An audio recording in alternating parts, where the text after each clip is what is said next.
Hi, this is Shaina Bilow, and in this video I am going to teach you how to work the long tail cast on, which is one of my favorite cast ons to use in projects.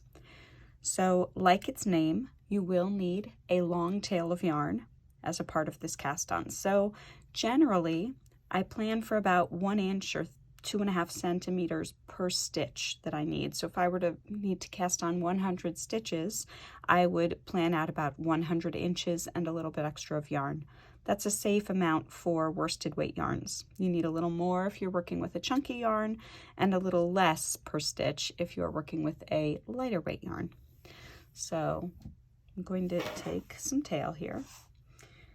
I've got my tail and I've got the piece attached to the ball. Where the tail and the ball piece meet, I'm going to make a slip knot. It is possible to start the long tail cast on without the slip knot, but for our purposes today, let's just go easy. So again, you make a loop and you bring one end up through the loop so that you can close it up like this to make a slip knot. Okay. You're going to put your slip knot onto the knitting needle and that will count as stitch number 1. And then I like to keep my tail in the front here and the ball in the back. So my tail will go over my thumb, the ball is in the back. And the reason I do that is because the tail, this side that you're working when you do the long tail cast on, uses less yarn. So better to use your finite piece of yarn in the front. Okay, so here's what we're going to do. I'm going to bring my hand around these 2 pieces of yarn, holding the needle in my right hand here. My left hand comes around the 2 pieces of yarn, so fist around the 2, pointer, thumb through. So I'm taking my pointer finger, my index finger, and my thumb, and I'm putting them into this little triangle here and spreading the triangle wider. Once I've gotten that wide triangle, I'm going to bring my knitting needle and my right hand down like so. So it almost looks like I have bunny ears here on my thumb and index finger, right? Little bunny ears.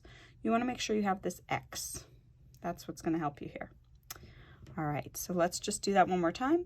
Fist around the 2, pointer, thumb through in the same direction. So these are pinched together. They come through the 2 pieces. Open and bring the needle down. Once you're in position, so I'm holding the yarn down here, I've got these 2 bunny ears, you're going to start doing the cast on, which is a lot like knitting.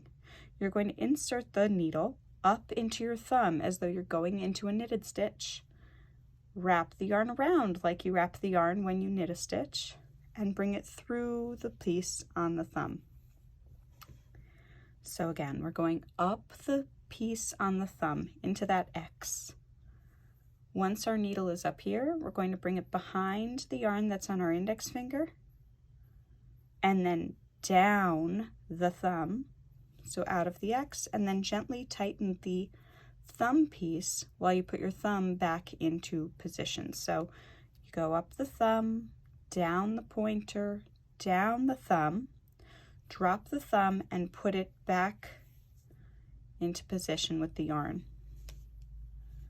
Once you get the hang of this, you can go pretty quick actually